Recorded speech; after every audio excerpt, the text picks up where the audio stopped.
Have you ever pictured yourself as a Viking? Standing on the prow of a long ship, axe in hand, with the wind in your hair and a heart full of adventure?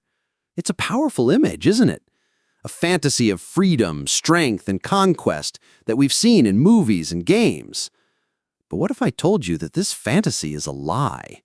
A comfortable, modern lie that shields us from a reality so brutal, so unforgiving, that you, with all your modern knowledge and strength, likely wouldn't last a single day. The romanticized image of the Viking warrior is just that, an image. The truth is far darker, filthier, and more terrifying than you can possibly imagine. Forget the glorious battles in the halls of Valhalla for a moment. The real fight in the Viking Age wasn't against enemy warriors. It was against the world itself.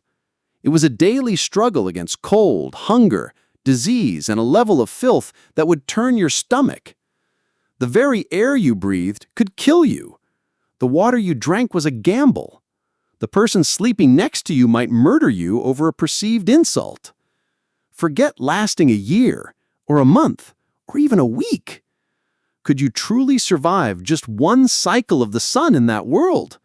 From the moment you woke to the moment you fell into a fitful sleep? Today, we are going to strip away the fantasy.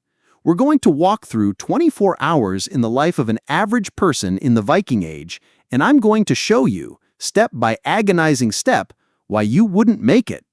This isn't a story of heroes and legends.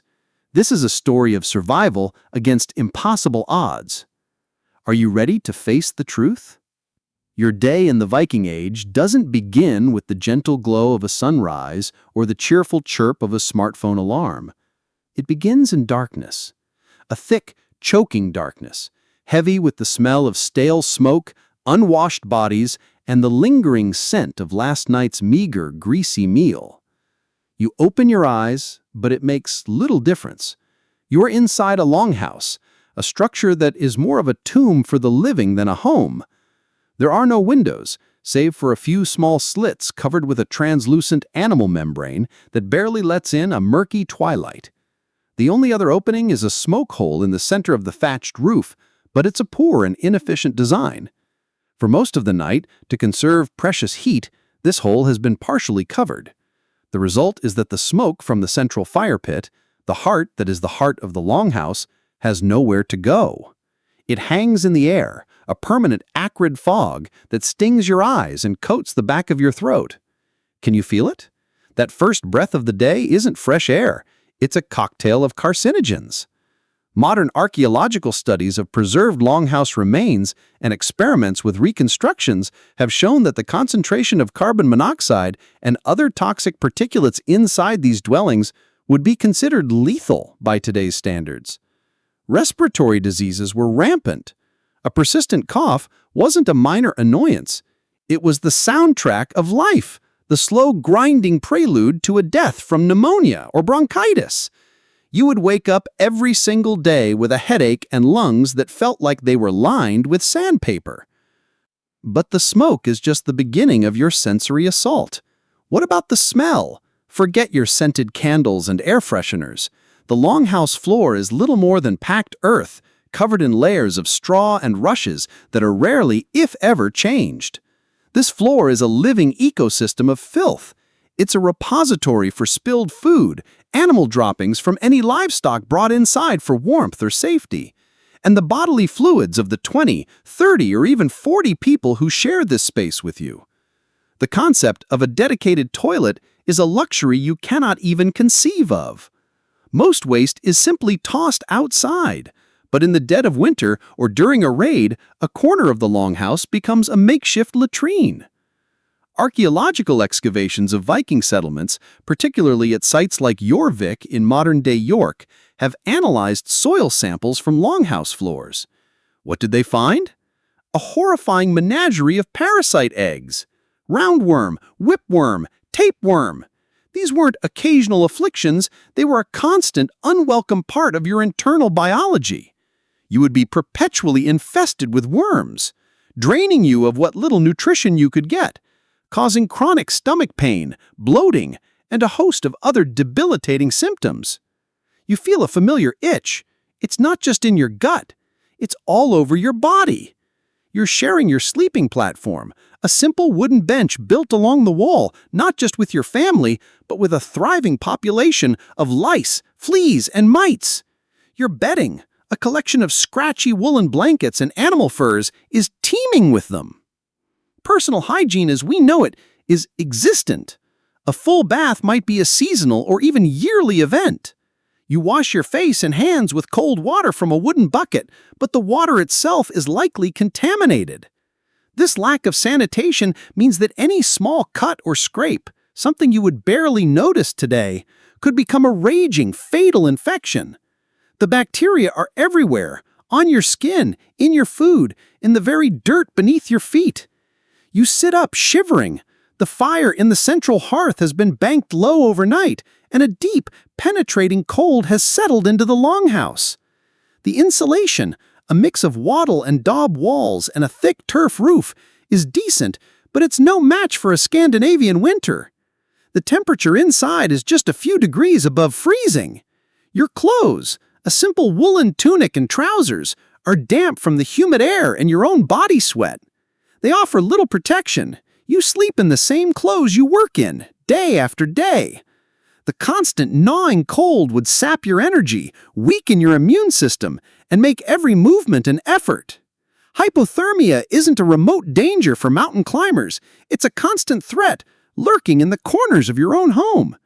You're cold, you're sick, your lungs burn, your body itches, and your stomach is cramping from the parasites within. And here's the most terrifying part. This is normal. This is the baseline of your existence.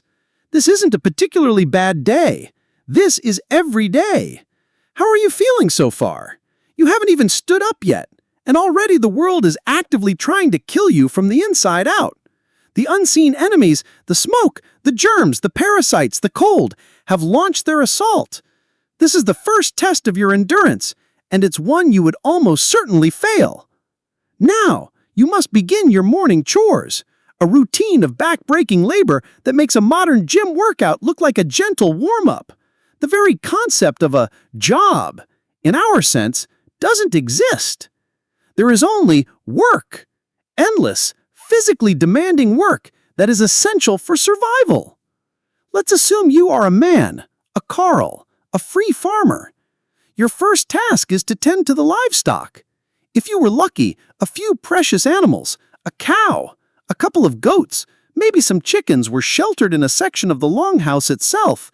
Their body heat helped warm the space, but their waste added to the already unbearable stench and filth.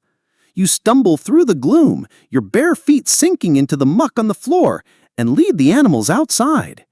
The air is frigid, and the weak morning light does little to warm you. Your next task, water.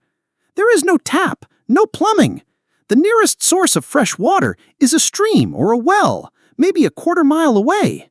You grab 2 heavy wooden buckets and begin the first of many trips you'll make today. The path is muddy, uneven, and treacherous, especially in winter when it's coated with a layer of ice. Each bucket, when full, weighs around 40 pounds. You heave them up, your shoulders and back screaming in protest, and begin the slow, arduous trek back to the longhouse. The water sloshes over the sides, soaking your tunic and freezing almost instantly. You do this every single day, regardless of the weather. This water is used for everything, drinking, cooking, and the minimal washing you can manage. But is it safe? Probably not. The stream is likely contaminated with animal waste from upstream and human waste from your own settlement. You are essentially drinking a diluted soup of bacteria. Diseases like dysentery and cholera, which are easily treatable today, would sweep through a Viking settlement like wildfire, killing indiscriminately. If you are a woman, your morning chores are just as grueling. Your primary task is grinding grain. You kneel before a large, heavy quern stone, a primitive hand mill made of 2 circular stones. You pour a handful of barley or rye between the stones and begin to push the top stone round and round, a repetitive grinding motion that requires immense upper body strength. For hours, every single day. This is how you make the flour for the daily bread or porridge. Archaeological analysis of female Viking skeletons often reveals severe arthritis in the knees, back, and shoulders, a direct result of a lifetime spent grinding grain. The flour you produce is coarse and full of grit from the stone, which over a lifetime will wear your teeth down to stumps, opening the door for excruciating and often fatal abscesses. Once the grinding is done, your work is far from over. You must prepare the food, mend the clothes, tend to the children, and perhaps the most labor-intensive task of all, textile production. Making cloth is a woman's work, and it is a colossal undertaking. You must process raw wool, cleaning it, carding it, spinning it into thread using a simple drop spindle, and then weaving it into cloth on a large, upright, warp-weighted loom. To produce enough cloth for a single tunic could take hundreds of hours of work. It is a constant, year-round activity, fitted in between all the other demands of survival. For both men and women, there is the endless task of gathering fuel. The central hearth consumes a vast amount of wood or peat. This doesn't just magically appear. It must be chopped, gathered, and carried back to the longhouse, often from miles away, as the nearby forests are depleted. Imagine spending a significant portion of your day, every day, just gathering the fuel needed to keep from freezing to death. There are no power tools, no chainsaws, no vehicles, just a simple axe and your own muscle power. The physical toll of this life is immense. Your body would be a roadmap of pain. Your joints would ache, your muscles would be permanently sore, and your hands would be a mass of calluses, cuts, and splinters. Minor injuries are a part of life. A twisted ankle could mean you are unable to work, making you a burden on your family. A deep cut from an axe could mean a slow, agonizing death from gangrene.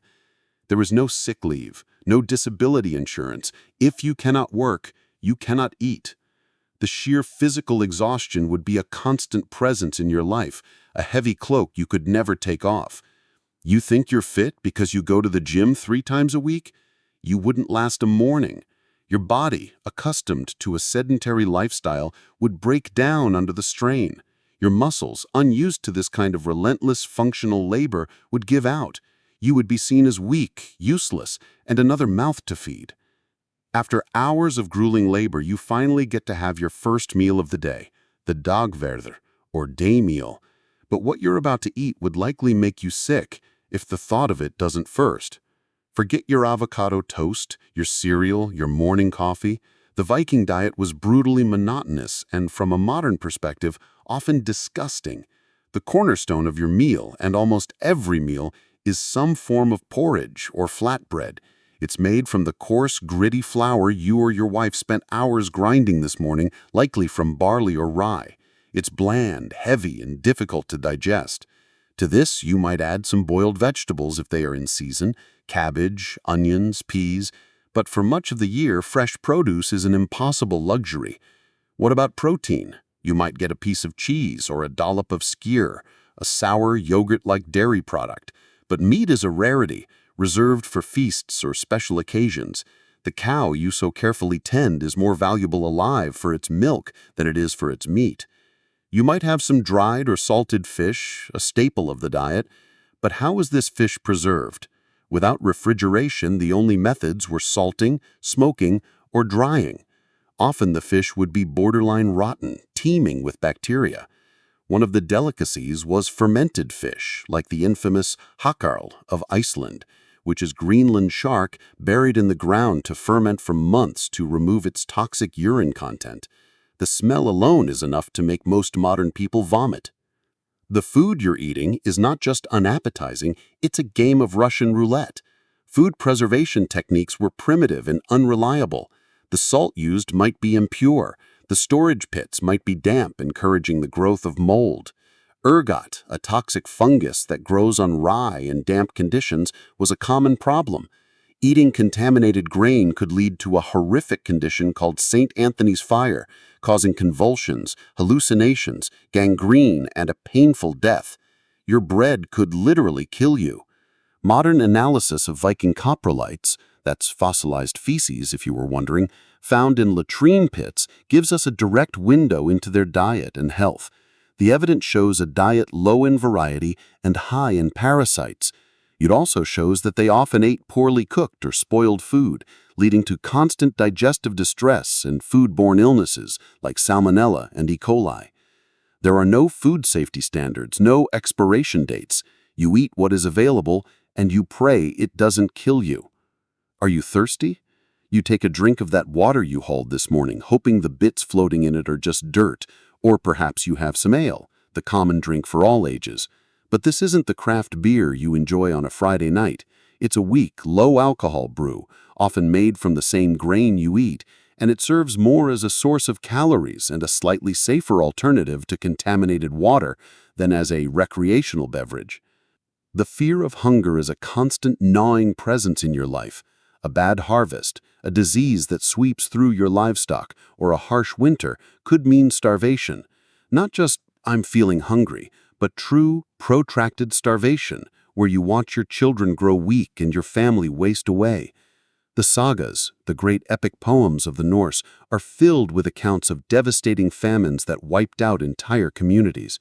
During these times, people would resort to eating tree bark, moss, and even their own leather shoes. There is no grocery store, no global supply chain to bail you out. Your survival is entirely dependent on what you can grow, hunt, or preserve right here, and that is a terrifyingly fragile existence. So you sit there, chewing your gritty, tasteless bread and sipping your sour ale, your stomach churning.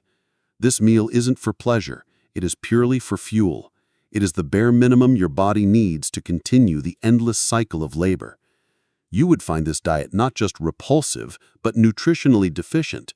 You would be constantly hungry, constantly at risk of food poisoning, and living under the perpetual shadow of starvation. Your modern palate, accustomed to a world of flavor and variety, would rebel. But more importantly, your body, unaccustomed to such fare, would likely succumb to one of the many invisible threats lurking in your simple wooden bowl.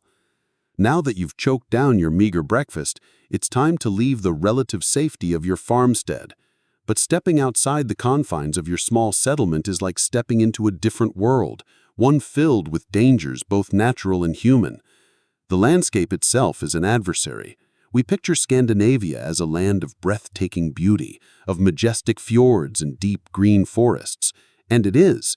But for you, living in the Viking Age, this isn't a postcard, it's a death trap. The forests are not parks with well-marked trails. They are vast, primeval wildernesses, easy to lose yourself in and full of predators. While large-scale attacks are rare, encounters with bears and wolves are a genuine threat, especially if you are a lone shepherd or hunter. A wrong turn, a moment of inattention could mean you are never seen again. Travel is slow, difficult, and perilous. The roads we take for granted simply do not exist. There are only rough tracks, often impassable in bad weather. A journey of 20 miles, something we would do in half an hour in a car, could take you a full day of hard walking or riding, assuming you have a horse, which is a significant luxury. But the most significant danger doesn't come from the landscape or the animals. It comes from other people. The Viking Age was a period of endemic violence. This wasn't just about organized raids on foreign lands. It was woven into the fabric of daily life at home. Your neighbor, the one you share a boundary with, could become your mortal enemy over a dispute about a stray cow or an insulting word. The Norse legal system, while sophisticated in some ways, was also deeply personal and reliant on the concept of honor. A slight against your honor or your family's honor had to be avenged. This often led to blood feuds, cycles of retaliatory killing that could span generations and destroy entire families. You could be working in your field one moment and find yourself facing your neighbor's angry kin armed with axes and spears the next. There is no police force to call. Justice is something you must enforce yourself, with steel. The concept of outlawry was a terrifying reality. If you were declared an outlaw by the local assembly, or thing, for a crime, you were stripped of all legal protection. You were no longer considered a person. Anyone could kill you without penalty, In fact, they might even be rewarded for it. You would be forced to flee into the wilderness, hunted like an animal, until you were eventually caught and killed. The sagas are full of stories of famous outlaws, like Grettirus the Strong, who lived for years as hunted men. But these are heroic exceptions. For an ordinary person, being declared an outlaw was a death sentence. Even if you mind your own business and avoid feuds, you are not safe. The very political structure of the time is based on a warrior aristocracy. Local chieftains and aspiring kings maintain their power by rewarding their followers, their herd, with plunder and gifts. Where does this wealth come from? Often, it comes from raiding their own neighbors. A powerful jarl might decide that your settlement has enough stored grain or livestock to be worth attacking. Your peaceful existence could be shattered in an instant by a surprise attack from a neighboring clan. The line between a political dispute and a violent raid is perilously thin. Imagine the constant low-level anxiety of this existence. You can't trust your neighbors. You must always be prepared for violence. Every stranger you meet on the road is a potential threat. You would live in a state of hypervigilance that would be mentally exhausting. Our modern society, for all its flaws, is built on a foundation of trust and institutional safety that was utterly alien to the Viking Age. We assume that disputes will be settled in court, that the police will protect us, that our neighbors won't murder us over a fence line. You would have none of these assurances. Your survival would depend entirely on your own strength, the loyalty of your kin, and a great deal of luck. This constant threat of violence, both from your immediate community and from larger political forces, would be a psychological burden almost impossible for a modern person to bear. In our modern world, we are often told we can be anything we want to be. Our lives are defined by choice and the potential for social mobility. In the Viking Age, your life path was largely determined the moment you were born. The society was rigidly stratified, and your chances of changing your station were slim to none. Where would you fit in? The odds are you wouldn't be the hero. You most likely wouldn't even be free. The largest single group in Viking society, perhaps making up as much as a quarter or even a third of the population, were the thralls. Let's not mince words. Thralls were slaves. They were property, with no rights, no freedom, and no hope. You could become a thrall in several ways. You might be born to a thrall mother. You could be a captive taken in a raid, either from a foreign land like Ireland or from a neighboring Scandinavian village. Or you could be a free person sold into slavery to pay off a debt. What would your life be like as a thrall? It would be a living nightmare. You would perform the most grueling, back-breaking labor from dawn to dusk. You would eat the scraps left over by your masters, if you were fed at all. You would sleep on the cold, filthy floor of the longhouse. You were subject to the whims of your owner. You could be beaten, starved, or worked to death for any reason or no reason at all. Female thralls were subject to constant sexual violence from their masters, and any children they bore would also be slaves. You had no legal standing. Your owner could kill you with impunity, as easily as they would slaughter a pig. The sagas and archaeological evidence, such as neck irons and shackles found at some sites, paint a grim picture of this brutal reality. If you were lucky enough to be born a carl, or a free man, your life was better, but still incredibly precarious. You would be a farmer, a craftsman, or a merchant. You had rights. You could own land, speak at the local thing, and bear arms, but you were still subject to the authority of the local jarl, or chieftain. You owed him loyalty and service in exchange for his protection. If he called you to join a raid or defend the territory, you had to go. Refusal was not an option. Your life was one of constant, hard work, as we've already seen, and you were always just one bad harvest or one lost feud away from ruin and potential enslavement. And what if you were a jarl? the elite of this society. You might think this is the life you'd want. You live in the largest longhouse, you eat the best food, you have many thralls to do your work, and you command the respect of your people. But your position is anything but secure. Your power is entirely dependent on your ability to provide for and protect your followers. You must be a successful warrior, leading raids that bring in wealth and plunder to distribute among your men. If your raids fail, or if you are seen as weak or unlucky, your followers will abandon you for a more promising leader. You must constantly engage in a complex political game, forging alliances, managing rivalries, and putting down challengers to your authority. You are a constant target. Assassination is a real and present danger.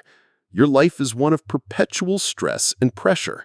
A single mistake, a single defeat in battle could cost you everything: your power, your wealth, your life, and the lives of your family. So where would you, a modern person, fit into this brutal hierarchy? Let's be honest. With your soft hands, lack of practical skills, and unfamiliarity with the language and customs, you would be utterly useless. You would likely be captured in a raid, were sold into slavery, and become a thrall. Your modern education would mean nothing. Your knowledge of science, history, and technology would be seen as bizarre and useless ramblings. You wouldn't know how to farm, how to fight, how to build, or how to sail. You would be the weakest link, the most expendable piece of property. The rigid social structure of the Viking Age had no place for you. It was a machine built for survival in a harsh world, and you simply do not have the parts to fit into it. Let's say you've somehow managed to survive the morning. You've endured the filth, the cold, the labor, and the food. Now you get a splinter in your finger while chopping wood. A tiny, insignificant injury. In our world, you'd wash it, put on a bandage with some antibiotic ointment, and forget about it. In the Viking Age, that tiny splinter could be your death warrant. Welcome to the world of Viking Age medicine. A terrifying combination of folk remedies, superstition, and a complete absence of germ theory. The concept that invisible organisms could cause disease was thousands of years in the future. Sickness was often attributed to angry gods, malevolent spirits, or imbalances in the body. When you got sick or injured, there were no doctors, no hospitals, no antibiotics.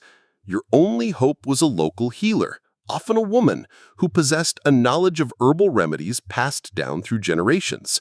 Some of these remedies, as modern science has shown, had genuine, albeit mild, medicinal properties. For example, they used willow bark, which contains salicin, a precursor to aspirin, for pain relief. They used yarrow as an antiseptic to clean wounds. For that splinter in your finger, the healer might make a poultice of herbs to draw out the infection. But without proper sterilization, the poultice itself could introduce new bacteria into the wound. If infection set in, it would be a race against your own body. You would watch in horror as your finger swelled, turned red, and began to pulse with pain. A red line might start to creep up your arm, a sign of blood poisoning or sepsis. From there, it was a swift and agonizing journey to fever, delirium, and death. A simple cut could kill you. A broken bone was a catastrophe. There were no x-rays, no plaster casts. The best a healer could do was try to set the bone manually and bind it with splints. If it was a compound fracture, where the bone breaks the skin, infection was almost guaranteed. Amputation was a last resort, performed without anesthetic and with a simple axe or saw. Your chances of surviving such a procedure were minuscule, and even if you did, you would be crippled for life, likely unable to work and a burden on your kin. What about dental health? Horrific. The coarse, gritty diet wore down tooth enamel, leading to widespread cavities and decay. There were no dentists, no fillings, no root canals. A toothache wasn't just painful, it was a mortal threat. An abscess, an infection at the root of a tooth, could spread to your jawbone and from there to your brain, causing a fatal case of meningitis. Skeletal remains from the period show evidence of severe dental disease, abscesses that deformed the jaw, and teeth worn down to the gums. Imagine living with that kind of chronic, excruciating pain with no hope of relief. Childbirth was perhaps the most dangerous time in a woman's life. Without modern obstetrics, any complication, a breech birth, a tangled umbilical cord, excessive bleeding, was a likely death sentence for both mother and child. Infant and child mortality rates were staggeringly high. It's estimated that as many as half of all children did not survive to adulthood. Families were large not because of a love for children, but because it was a numbers game.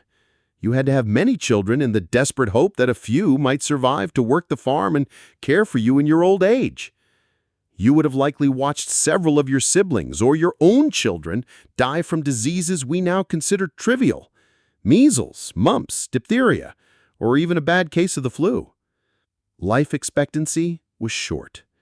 If you survived the perils of childhood and managed to avoid a violent death, you might live to your 40s or 50s, but your old age would be one of chronic pain, worn-out joints, and rotting teeth.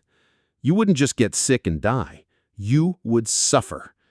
The Viking Age was a world of constant, unfiltered pain, and you, with your body accustomed to a sterile, medicated existence, would be exquisitely vulnerable to every single one of its invisible threats.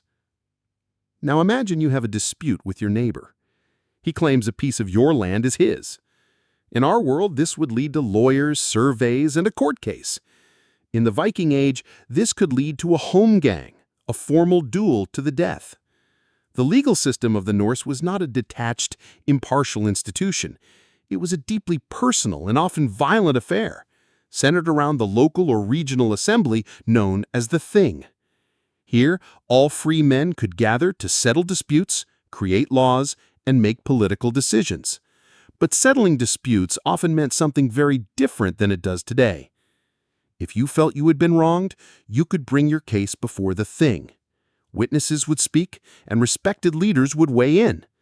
But if the matter couldn't be resolved through negotiation or compensation, or if your honor had been grievously insulted, the ultimate solution was often trial by combat. The holmgang was a ritualized duel fought on a small island or a marked-off piece of ground. The rules varied by region and time, but the principle was the same.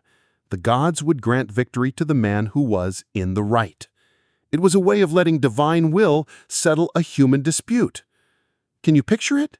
You, standing on a hide spread on the ground, armed with a sword and shield, facing an enraged farmer who has trained with these weapons his entire life.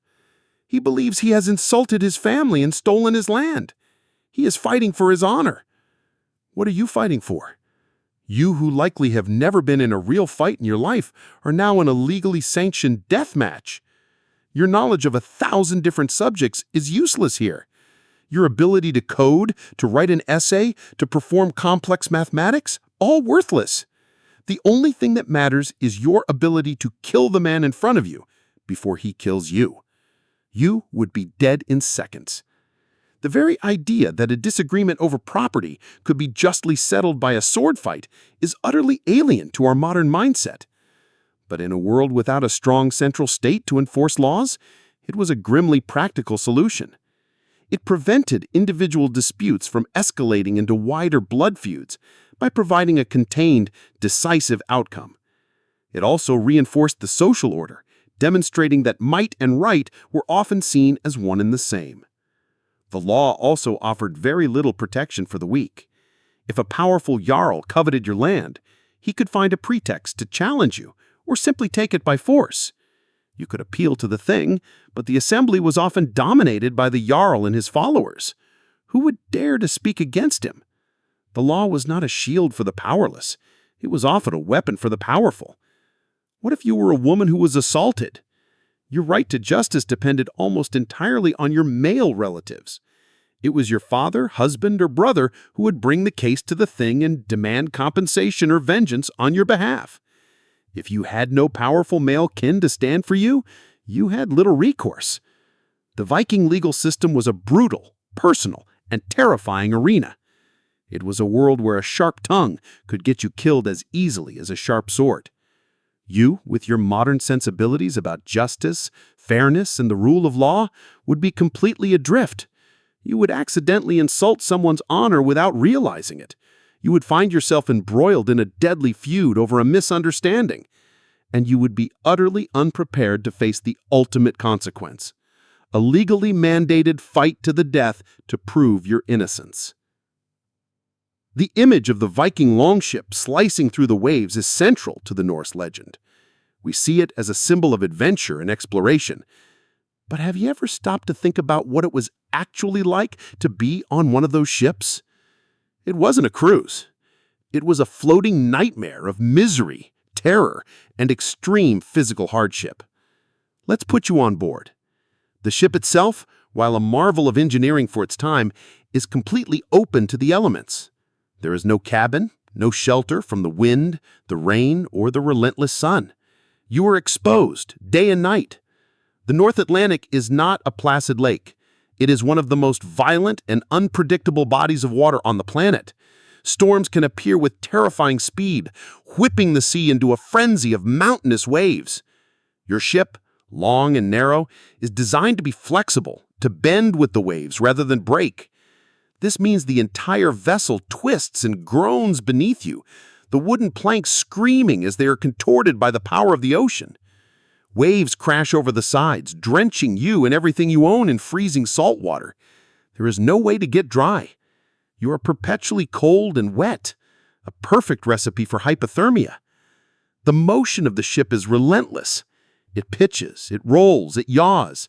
If you're prone to seasickness, you would be violently, debilitatingly ill. There is no Dramamine, no ginger ale. You would retch over the side until your stomach was empty, and then you would continue to dry heave, your body racked with spasms, too weak to even row. And you must row. The sail is only effective with the wind in the right direction. Much of the time, progress depends on the raw muscle power of the crew. You sit on a simple wooden chest containing your few possessions and pull on a heavy, unforgiving oar for hours on end. It's grueling, repetitive work that leaves your hands blistered and your back in agony. What about food and water? Your provisions are what you could carry on board: barrels of that questionable water, hard, dry biscuits that are likely infested with weevils, and salted, semi-rotten meat or fish. After a few days at sea, the water would be foul and the food crawling with maggots. You eat it anyway because the alternative is starvation. There are no bathrooms. You relieve yourself over the side of the ship, a precarious and undignified act, especially in rough seas. The bottom of the ship sloshes with a sickening mixture of bilge water, vomit, and waste. The smell is unimaginable. Navigation is a terrifyingly imprecise science. There are no GPS, no charts, no compasses. The Vikings navigated by observing the sun and stars when they were visible, by following the flight of seabirds, and by recognizing coastal landmarks. But in the open ocean, shrouded in the fog and clouds so common in the North Atlantic, you are utterly lost. Getting blown off course wasn't a possibility, it was a near certainty. A journey that should have taken a week could turn into a month-long ordeal, your food and water running out, the crew growing weak and desperate. Many ships simply sailed off into the void and were never heard from again. And through all this, there is the psychological terror. You are a tiny, fragile speck of wood and wool in a vast, indifferent, and hostile ocean. The sea is not just water, it is a realm of monsters. Norse mythology was filled with terrifying sea creatures like the kraken and the hafkufa. Every strange shape in the waves, every shadow beneath the hull could be a monster rising from the depths to devour your ship whole. The constant fear, combined with the physical misery, the exhaustion, and the seasickness, would be enough to break your mind. You think a long-haul flight is uncomfortable? You complain about turbulence? You would not survive 12 hours on a Viking longship, let alone the weeks or months that a real voyage required. The sea, the very source of Viking power and fame, would have been your tomb. Let's imagine, against all odds, that you have survived the journey. You've endured the misery of the sea and your ship finally reaches a foreign shore. You are part of a raid. This is the moment of Viking glory, right? The thrill of battle, the clash of steel, the taking of treasure. The reality would be a chaotic, terrifying, and utterly sickening experience that would scar you for life, assuming you survived it at all. As your ship grinds onto the beach, your heart is pounding not with excitement, but with raw, primal fear. The raid relies on speed and shock. You leap over the side into the cold water, your shield held high, your axe clutched in a white-knuckled grip. You are screaming, not a heroic battle cry, but a raw, guttural yell designed to intimidate and terrify your victims. You are part of a wave of violence crashing down on a peaceful settlement, a farm, a village, a monastery. The people you are about to encounter are not soldiers. They are farmers, fishermen, monks, women and children. They are terrified, unprepared, and their screams will haunt your dreams. The fight when it comes is not a clean, choreographed duel from a movie. It is a messy, brutal, and intimate affair. An axe is not a clean weapon. It smashes through shields, it shatters bone, it creates horrific, gaping wounds. A sword thrust isn't a neat prick. It's a tearing, gut-wrenching violation. You are close enough to your opponent to smell his breath, to see the terror in his eyes, to feel the warm spray of his blood on your face when your weapon finds its mark.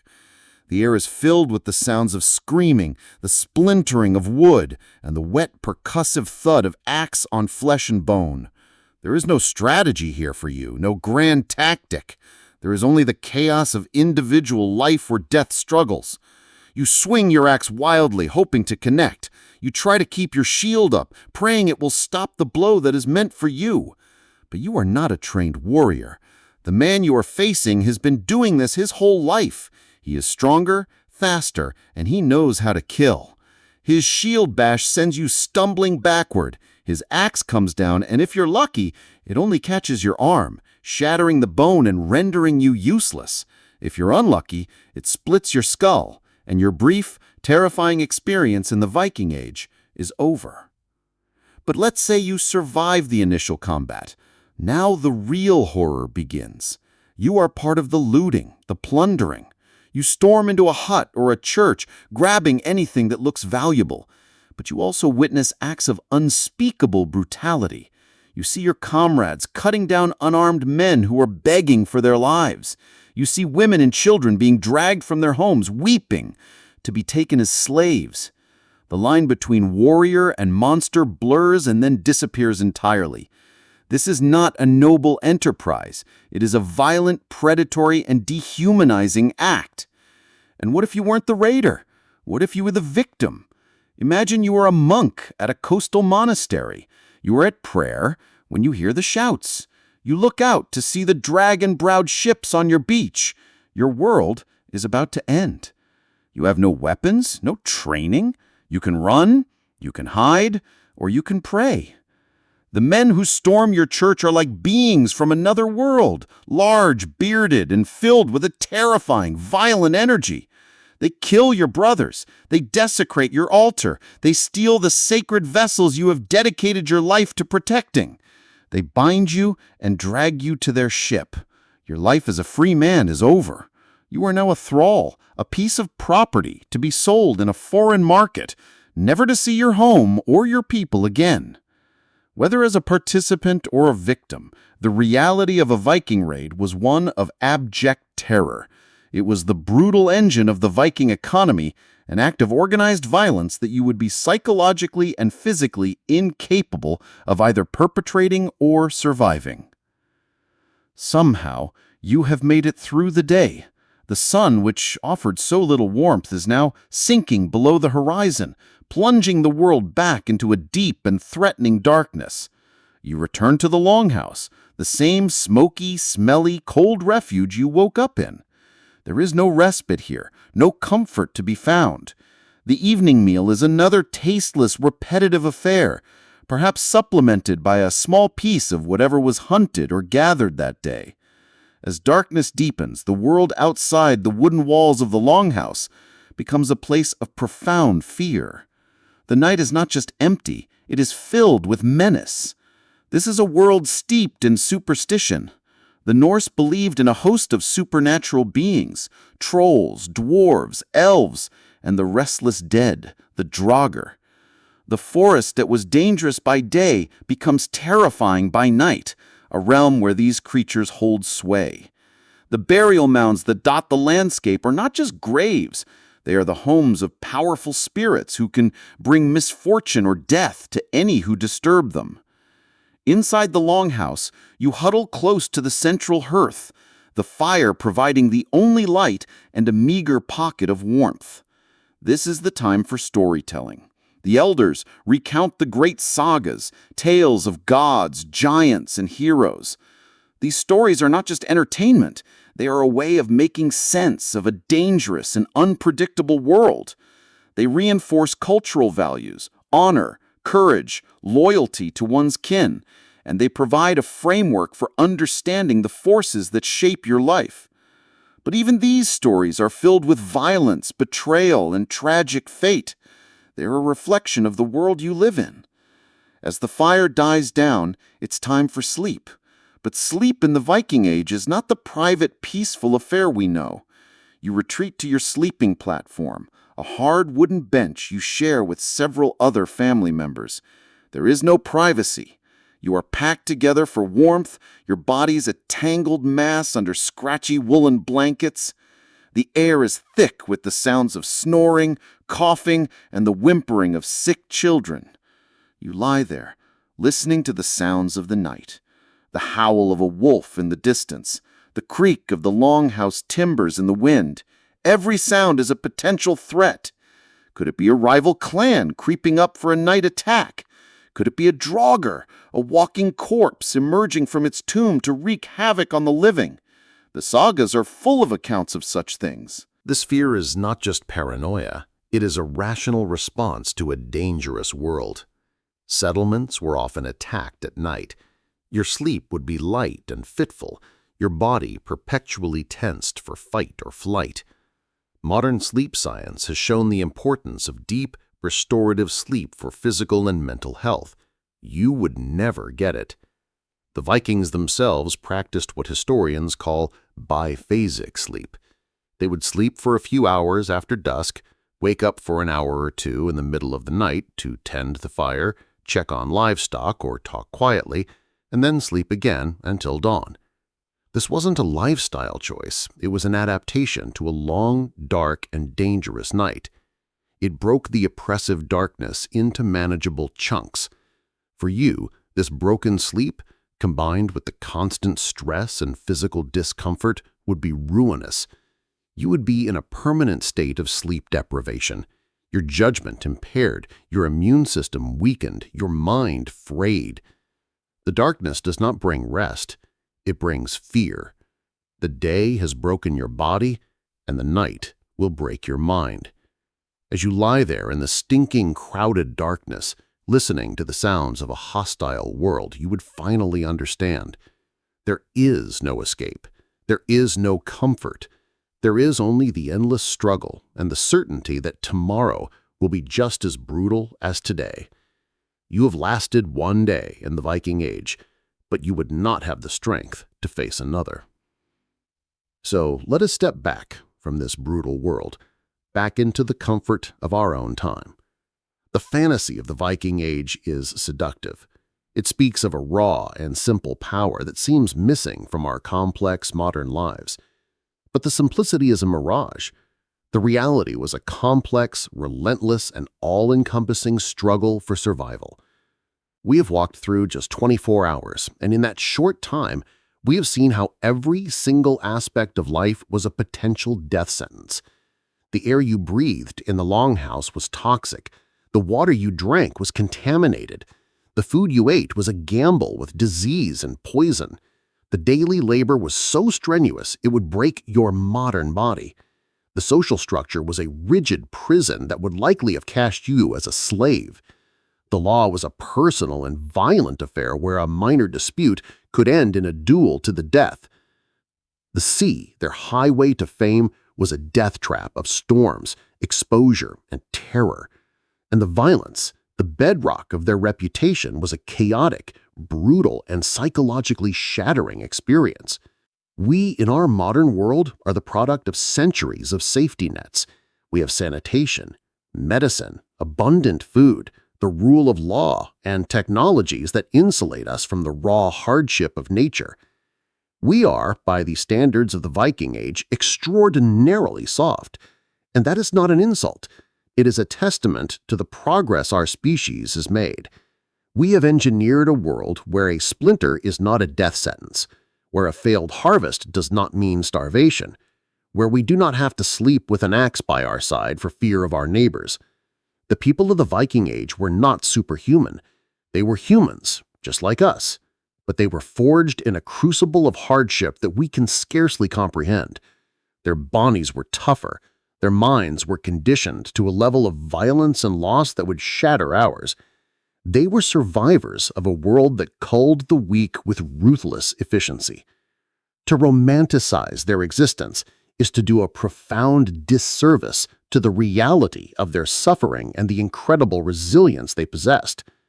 The next time you see a depiction of a glorious Viking warrior, remember the truth that lies behind the myth. Remember the smoke-filled lungs, the parasite-riddled gut, the gnawing hunger, the constant grinding fear. Remember that their world was not an adventure. It was a war for survival, fought every minute of every day. And it's a war you would have lost. What you have just heard is not an exaggeration for dramatic effect. Every single point is backed by decades of archaeological research, forensic analysis of skeletal remains, and careful reading of the historical and literary sources like the Norse sagas. Scientists have analyzed the layers of filth on longhouse floors, identifying the eggs of intestinal parasites that plagued the population. They have examined the bones of Viking women, finding the telltale signs of severe arthritis caused by the endless hours spent grinding grain on kernstones. They have studied the skulls of warriors, like those from the Salme ship burials in Estonia, and cataloged the horrific wounds inflicted by axes and swords. The evidence is clear and overwhelming. The daily reality was one of profound hardship. The climate itself was an adversary. The Viking Age partially coincided with the end of the Roman warm period and the beginning of the medieval warm period, but it was still a time of unpredictable and often harsh weather. A late frost in spring or an early snow in autumn could destroy an entire year's harvest, leading to widespread famine. We know from ice core data and historical accounts that periods of extreme cold and volcanic activity, which could dim the sun and cause crop failures across Europe, occurred during this era. The lack of basic medical understanding is perhaps the most difficult aspect for us to truly understand. Imagine a world where a child's fever is a terrifying, life-threatening event with no predictable outcome. Imagine watching a loved one die in agony from an infection that a simple course of penicillin could cure today. The psychological toll of this helplessness must have been immense. It explains, in part, the fatalism that runs through so much of Norse literature and belief, the concept of weird or fate, an unchangeable destiny that even the gods could not escape. It was a way of coping with a world that was largely outside of their control. Their violence, too, must be understood in this context. In a world of scarcity and constant peril, raiding was not just a quest for glory. It was a brutal but effective economic strategy. Taking the resources of others was a high-risk, high-reward method of ensuring the survival and prosperity of one's own community. It was a zero-sum game. And the Vikings, with their superior shipbuilding technology and warrior ethos, became its most successful players. But for every successful raider who returned with silver and slaves, there were countless others who died of disease on the journey, drowned in storms, or fell in some forgotten skirmish on a foreign shore. The world they inhabited was smaller, darker, and more claustrophobic than ours. Their horizons were limited, and their worldview was shaped by a rich but terrifying tapestry of myth and superstition. The natural world was not a resource to be exploited, but a living entity populated by powerful and often malevolent forces. This created a psychological landscape as challenging as the physical one. Every storm, every sickness, every crop failure could be interpreted as the act of an angry god or a malicious spirit, adding a layer of supernatural dread to the already heavy burden of daily existence. When you put all these pieces together, the environmental hardship, the endemic disease, the relentless labor, the pervasive violence, and the psychological stress, the picture that emerges is not one of freedom and adventure. It is a portrait of a people clinging to existence by a thread, demonstrating a resilience that is both horrifying and awe-inspiring. Their saga is not a celebration of violence, but a testament to the human capacity to endure the unendurable. And it serves as a powerful, humbling reminder of the fragile bubble of safety and comfort that we, their distant descendants, now take for granted. So, has this journey into the dark heart of the Viking Age shattered the myth for you? The reality is that the strength of the Vikings was not born of choice, but of necessity. They were hard because their world was harder. They were resilient because the alternative was death. Theirs was a world that we are simply not built to survive. Our bodies are not conditioned for the labor or the diseases. Our minds are not prepared for the violence and the fear. Our very sense of self, built on individuality and choice, would crumble in a society defined by kinship and fate. We would not last a day, not because we are weak, but because we are the products of a profoundly different world, a world that the Vikings, in their own violent and transformative way, helped to create. Their expansion, for all its horror, spurred political consolidation, created new trade networks, and fostered cultural exchange. The world that came after them was, in part, a reaction to the challenges they posed. The castles, the organized armies of the later medieval age, all arose as a response to the Viking threat. In a strange, ironic twist of history, the fury of the Northmen helped to forge the very foundations of the more stable and secure world that would eventually make their way of life obsolete. If this deep dive into the brutal reality of the Viking Age has given you a new perspective, let us know in the comments below. What aspect of their daily life do you think would have been the most difficult to endure? The filth? The food? The constant fear of violence? We often look to the past with a sense of romance and longing, but sometimes a clear-eyed look at history is the best way to appreciate the present. The story of the Vikings is a powerful reminder that the comfort and safety we enjoy are not the default state of humanity. They are hard-won, recent, and perhaps fragile achievement. Thank you for joining us on this journey. If you believe history is more than just dates and battles, but a window into the human condition itself, don't forget to like this video and subscribe for more explorations into the past you thought you knew. And remember, the echoes of those distant dragon-proud ships still resonate today, reminding us of how far we've come. You have survived. In your mind, you have walked through the smoke, choked down the rotten food, felt the endless ache of labor, and trembled in the haunted darkness of a single Viking Age day. You've seen enough, you think, to understand. You have glimpsed the abyss. But what you have experienced is merely the surface. It is the accepted, everyday level of misery. What you have witnessed is a good day in the Viking Age. You have not yet experienced the moments when this brutal reality fractures into something far worse. The times when the veneer of their society cracks and reveals the utter horror beneath. You haven't faced the catastrophic events that broke even the Vikings themselves. The disasters that turned their harsh world into a literal hell on earth. Now we must go deeper. We must move beyond the daily grind and into the heart of their greatest fears. We will confront the great famines that turned neighbors into monsters and the creeping plagues that left villages silent. We will explore the spiritual dread that haunted their every waking moment and the specific, unspoken agonies of the women and children who bore the heaviest burdens of this world. You thought you couldn't last a day. What you're about to witness is the reality that could annihilate a generation.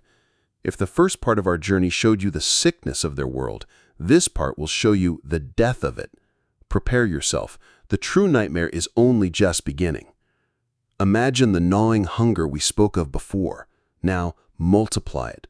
Stretch it over months, then a year, then 2. This is not just hunger. This is famine. The Great Hunger. It was the single greatest fear in the Viking world, a terror that dwarfed the fear of any enemy's axe. In our time, a bad harvest in one region is a statistic, an economic problem solved by global supply chains. A truck, a train, a ship brings food from a place of plenty. For the Vikings, there was no such recourse. Their world was their farm, their village, the lands within a few days' walk. When the land failed, there was nowhere to turn. And the land failed often. The climate of the Viking Age was volatile. A late spring frost could kill the sprouting seeds. A summer of endless rain could rot the grain in the fields. An early brutal winter could bury the harvest under a blanket of snow. Let us place you in a village at the beginning of such a time. The first year, the harvest is thin. The grain stores, meant to last through the long winter and into the next spring, are only half full. A quiet anxiety settles over the longhouse. The evening meals, already meager, are reduced further. Every scrap is saved. The children's cries of hunger become a constant, heartbreaking melody. You grow thin. The endless physical labor becomes an even greater torment as your body, starved of fuel, begins to consume itself. But there is still hope. Hope for the next harvest. The next spring, you plant your seeds with a desperate prayer to Frey, the god of fertility. You watch the sky. You watch the fields. Your entire existence narrowed to this single point of hope. And then the rain comes. A cold, relentless drizzle that turns into a downpour, lasting for weeks. The fields become a sea of mud. The young plants, yellow and stunted, drown in the muck. The hope dies. And that is when the true horror begins. The social fabric, woven from kinship and mutual obligation, begins to unravel thread by thread. First, the animals are slaughtered. The precious milk cow, the goats, the chickens. It is a desperate act, eating your future to survive the present. There is a brief period of feasting, of full bellies, but everyone knows what it means. When the last of the meat is gone, the silence in the village is heavier than ever. The dogs and cats disappear next, hunted and eaten. Then the real desperation takes hold. You turn to the forest, stripping bark from trees to boil into a bitter, indigestible soup. You dig for roots, chew on moss and leather. Your body is racked with dysentery from the unnatural food. People grow weak. The elderly, the respected elders who told the stories by the hearth, are the first to go. They stop eating, giving their tiny share to their grandchildren. It is a silent, understood sacrifice. They are a burden, and in a world without surplus, a burden cannot be carried for long. The concept of the Stupa, the mythical cliff where the elderly supposedly threw themselves to their deaths, is likely just that, a myth.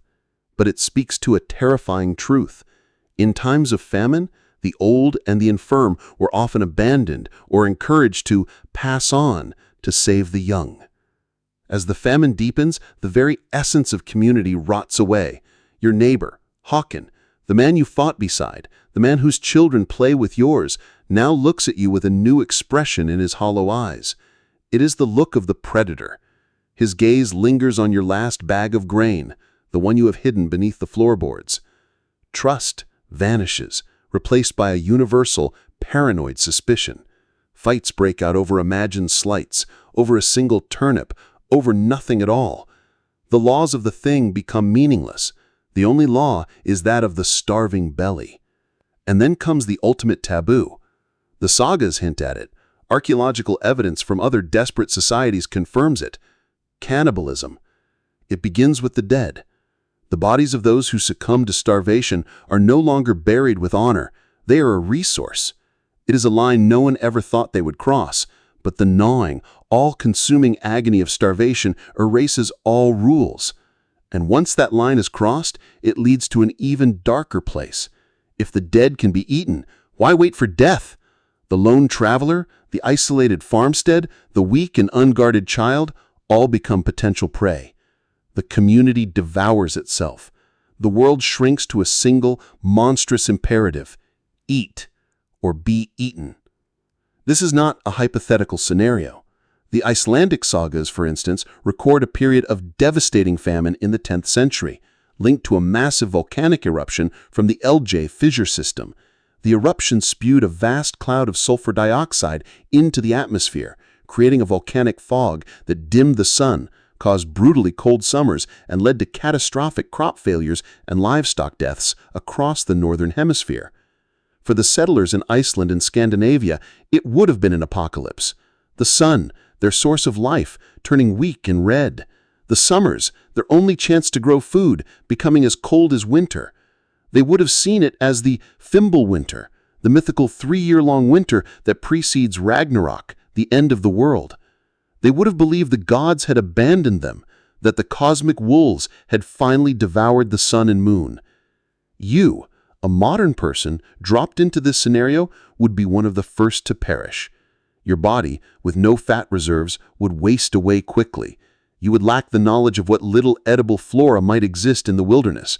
And most importantly, you would lack the psychological fortitude to witness, let alone participate, in the utter collapse of human society. You would die of starvation, or at the hands of a neighbor maddened by hunger. The Great Hunger was a recurring, catastrophic event that periodically reset the Viking world, a brutal culling that you would not have survived. Let us say your village is fortunate. The harvest was good, the food stores are adequate, and the specter of famine is kept at bay.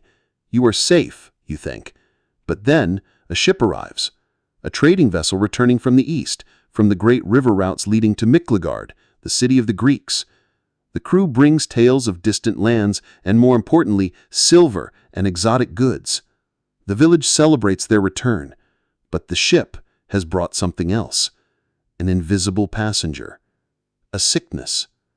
In a world without knowledge of germs, the danger is completely unrecognized. A sailor with a persistent cough, a trader with a fever he dismisses as road weariness, is a walking biological weapon. The disease he carries, perhaps smallpox or a virulent strain of influenza or measles, is completely new to your isolated community. You have no immunity, no inherited resistance. Your immune system has never encountered this enemy. The outbreak begins slowly. A few days after the trader's return, a child develops a high fever and a strange rash.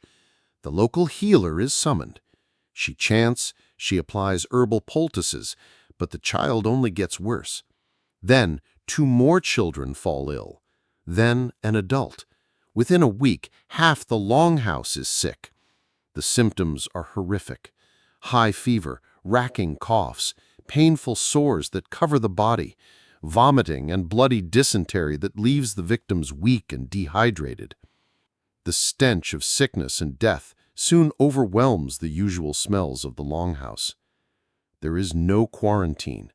There is no concept of contagion.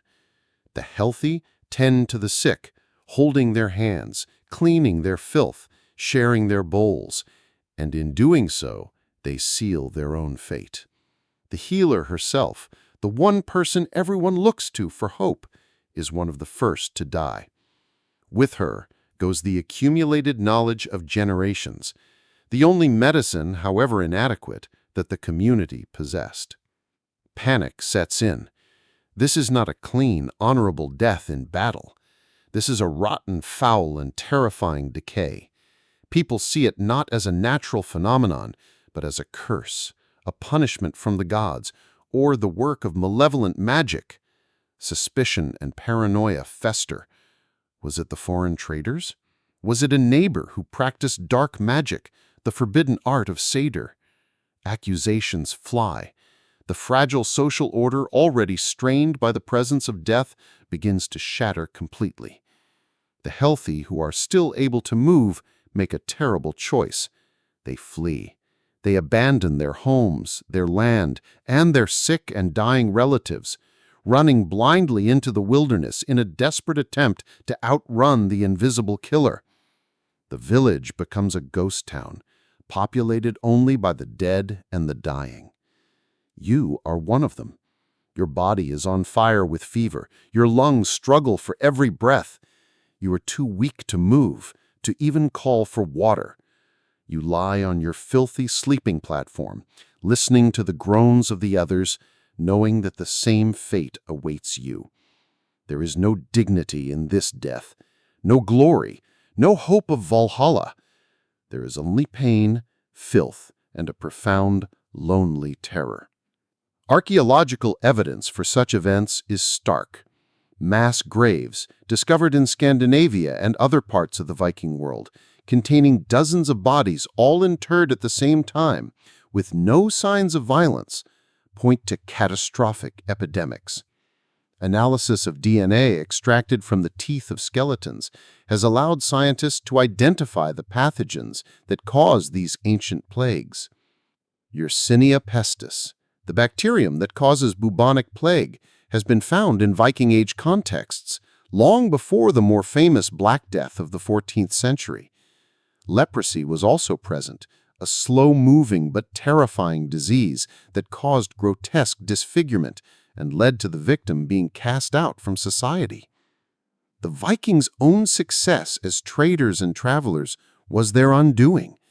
Their longships, the very vessels that connected them to a wider world of wealth and opportunity, also served as perfect vectors for disease, bringing new and deadly microbes back to their immunologically naive communities. You, with your vaccinations and your 21st century immune system, might think you'd be safe, but you would be wrong. Ancient strains of viruses and bacteria can be different, and a novel pathogen can be deadly regardless of your general health. More importantly, you would be trapped in a world that had absolutely no framework for understanding or combating the threat. You would watch your community dissolve into terror and death, and you would be powerless to stop it. The rot would come from within, and it would consume everything. Let's assume you have, by some miracle, survived the physical horrors. Your belly is full, your body is healthy, but you are not safe. For the most relentless and inescapable enemy in the Viking Age was not hunger or disease, but fear. A deep spiritual dread born from a worldview that saw the natural world as a thin veil stretched over a terrifying supernatural reality. This was not a world of science and reason. It was a world of magic, monsters, and meddling gods. Every shadow could hold a threat, not just a human one, but something far, far worse. Your modern rational mind, which seeks logical explanations for everything, would be a crippling liability.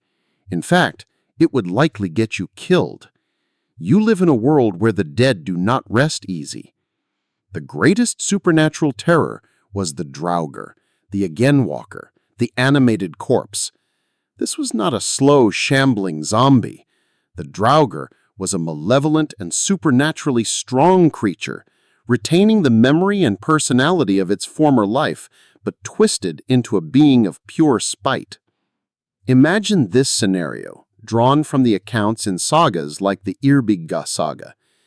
A powerful but disliked man in your village, Thorolf, dies. He is buried with his weapons in a large mound near the settlement, as is the custom for a man of his stature. A few nights later, the livestock near the burial mound are found dead, their necks broken. Then, a shepherd who walks too close to the mound at night disappears. People begin to whisper. Thorolf was a cruel man in life. He is not at peace in death. He is walking again.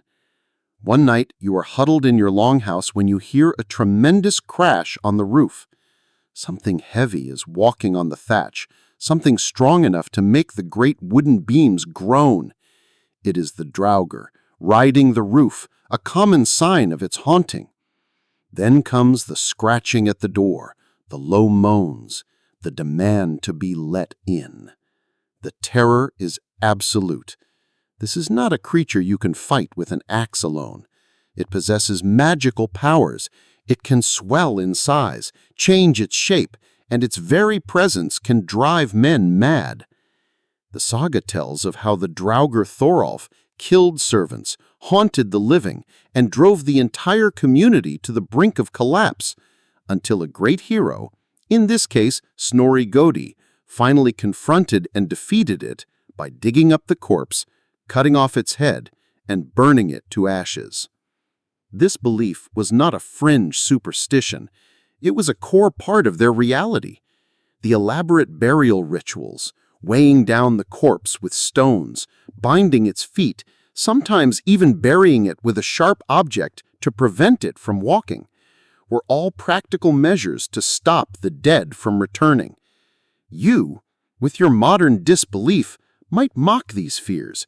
You might try to reason with your terrified neighbors. It's just the wind on the roof, you might say. The shepherd probably fell into a ravine. Your rational explanations would be seen not as wisdom, but as dangerous foolishness, or worse, as evidence that you yourself are in league with the evil spirit. Your inability to accept the supernatural reality of your neighbors would mark you as an outsider, an untrustworthy and dangerous presence. In a time of crisis, that suspicion could easily turn deadly.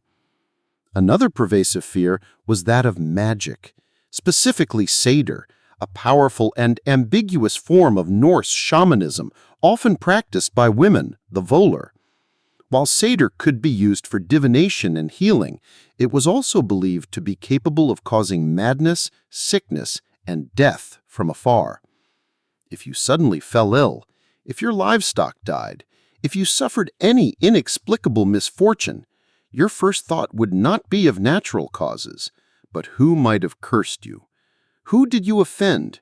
Which of your rivals has sought the help of a Seidkona to work magic against you? This created a suffocating atmosphere of suspicion. A strange old woman living at the edge of the village, a neighbor with whom you had a dispute. Anyone could be a secret practitioner of dark arts.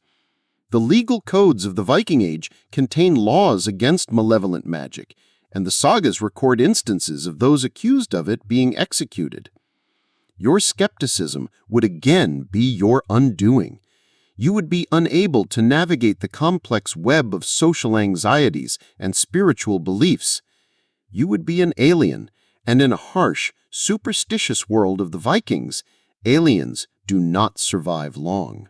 We have spoken of the Viking world largely from the perspective of a man, a carl or a jarl, because the sagas and historical records are overwhelmingly focused on their exploits. But to truly understand the horror of this age, we must turn our attention to the silent majority, the ones who bore the greatest suffering with the least glory, the women and the children.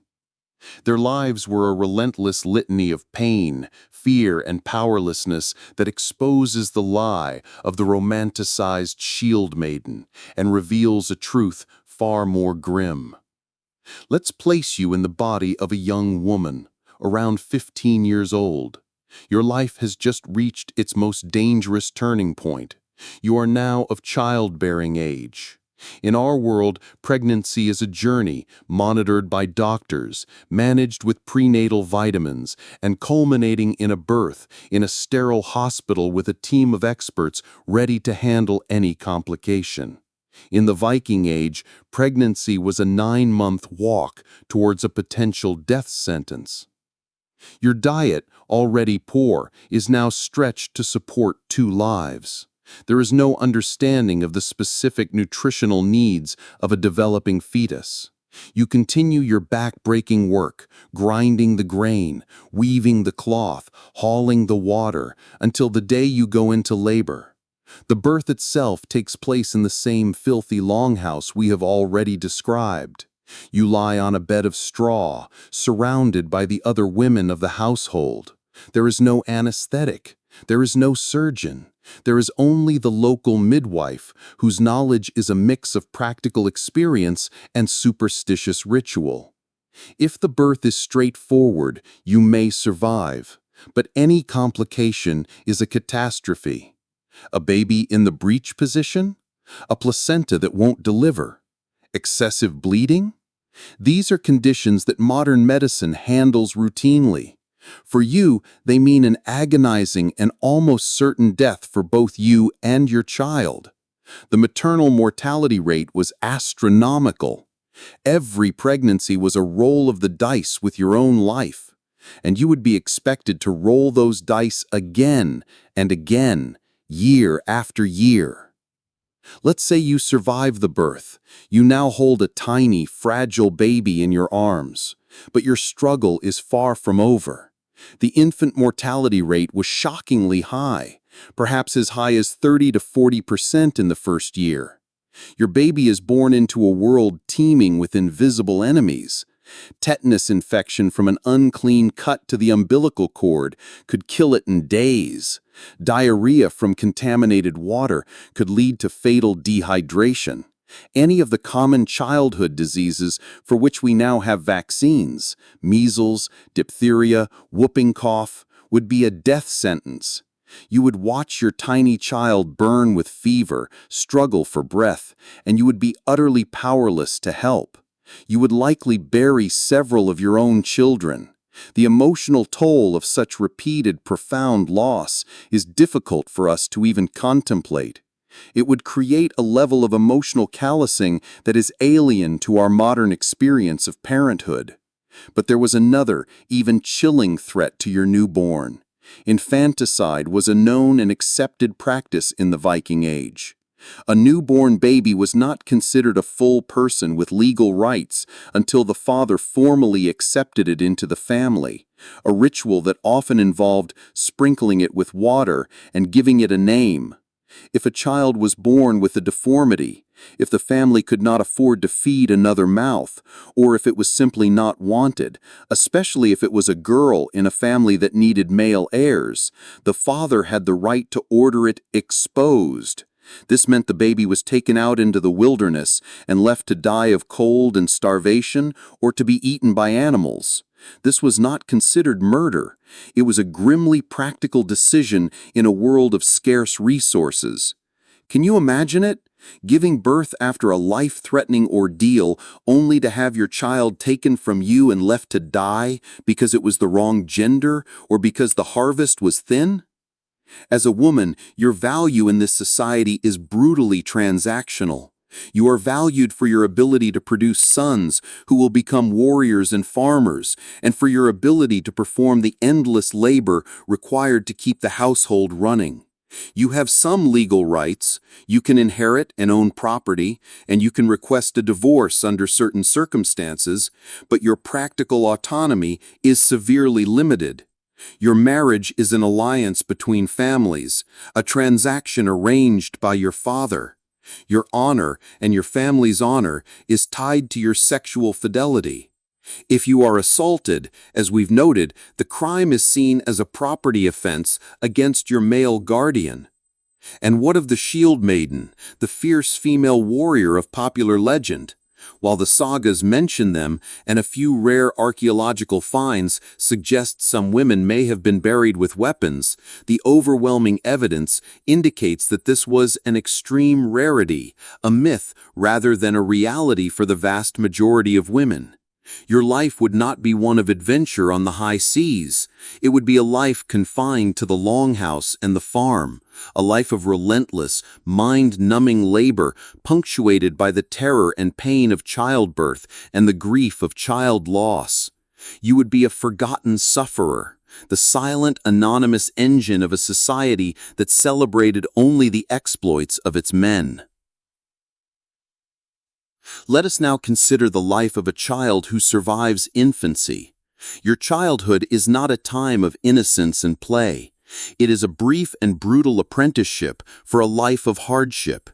From the moment you can walk, you are expected to contribute. You gather firewood, you fetch water, you watch the younger children. There is no formal education unless you are from a very high-status family destined for a leadership role. Your education is in the practical skills of survival. You learn to work the fields, to mend the nets, to spin the wool. Play is a form of training. Boys engage in mock battles with wooden swords, learning the skills of a warrior. Girls play with miniature looms, learning the skills of a weaver. But this world is full of dangers that are indifferent to your youth. You could be kicked by a cow, fall into the hearth fire, or drown in the nearby river. The same diseases that threaten adults are even more deadly to you. Your life is cheap. The sagas are filled with casual mentions of children dying in accidents or being killed during raids. You are not sheltered from the brutality of the world. You are immersed in it from your earliest memories.